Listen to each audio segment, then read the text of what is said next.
I've got an innovation on the bottom rig that's going to make it more effective when you're fishing inshore in shallow water. Stay tuned.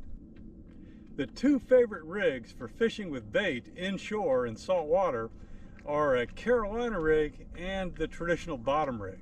Now, I don't like the Carolina rig for the simple reason that the bait, once it dies, is going to sit on the bottom and be lifeless. And the hook is going to get tangled up in anything you see or can catch on the bottom. But the bottom rig has the advantage of the bait being up above the weight.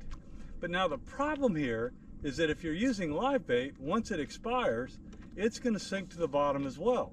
And that's going to make it more likely that your rig is going to get tangled up in oysters and other things. So I've got the solution, and it goes back to what you were taught when you were 6 years old. And here it is. It's a simple bobber.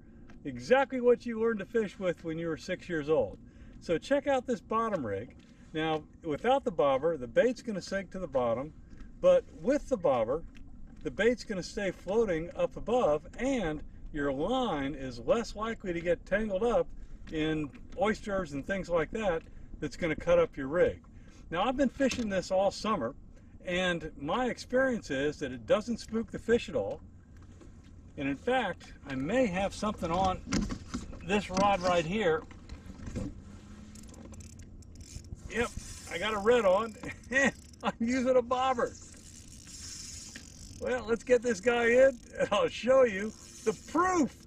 So the advantage here was I threw it out here in the flats, the tide's coming in, and by having that bobber on there, it's allowing, oh, Steve Sharon's gonna mess with me because I'm messing with the drag here. I want to loosen it though, not tighten it. But the bobber is going to keep it up above the bottom, and that's going to allow the bait to drift a little bit and expose itself to more fish. Well, there you see the bobber, and unfortunately this is a stingray. I got to get him off. Just to show you it wasn't just a one-off, I got another one on here with the bobber. You can see him down there. It's a huge stingray. Okay, redfish on the bobber. He's a nice fish. Look at him. There you go, another redfish on the bobber. These guys don't mind the bobber at all.